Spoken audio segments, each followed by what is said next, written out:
नमस्कार, मी मोनिका शर्मा आणि आपण पाहत आहात लोकसेतू मराठी न्यूज चॅनल। तर चला पाहूया आजच्या बातम्यांमध्ये काय खास आहे।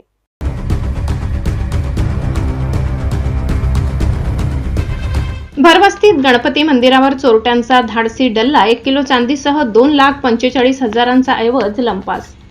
नवापूर शहरातील गजबजलेल्या सरदार चौक परिसरातील श्री गणपती मंदिरात अज्ञात चोरट्यांनी मध्यरात्री धाडसी चोरी करत लाखोंचा ऐवज लंपास केल्याची घटना उघडकीस आली आहे।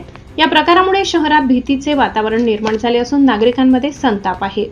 मिळालेल्या माहितीनुसार 29 एप्रिल रोजी रात्री सुमारे 12:39 सुमारास चोरट्यांनी मंदिराच्या मुख्य दरवाजाचे कुलूप तोडून आत प्रवेश केला। त्यानंतर श्री गणपती बाप्पांच्या मूर्तीवरील चांदीचे छत्र, मुकुट, सिंहासनावरील चांदीचे सिंह असा मौल्यवान ऐवज चोरून नेला।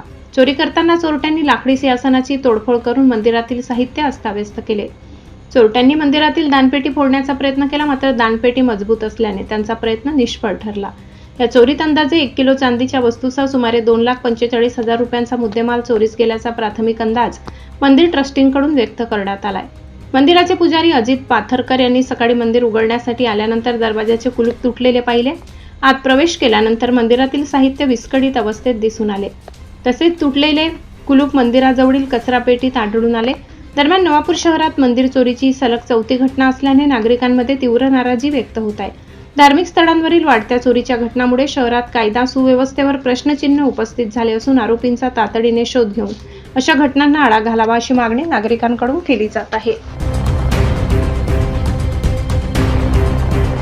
6 वाजता मंदिर उघडलं असताना इथे कुलूप तुटलेलं होतं, गाभाऱ्याचं कुलूप तुटलेलं होतं, दाराचं कुलूप तुटलेलं होतं।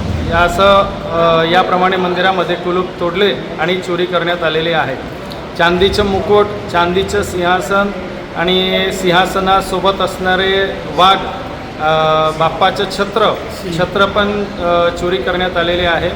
दानपेटीला प्रयत्न केला पण दानपेटी काही त्यांच्याकडून फुटली नाही, पण साखळी वगैरे तोडलेली आहे। साठी एवढंच। ताज्या घडामोडी, स्थानिक बातम्या आणि महत्त्वाच्या अपडेट्स जाणून घेण्यासाठी आमच्या लोकसेतू मराठी न्यूज चॅनलला सबस्क्राइब करा। धन्यवाद।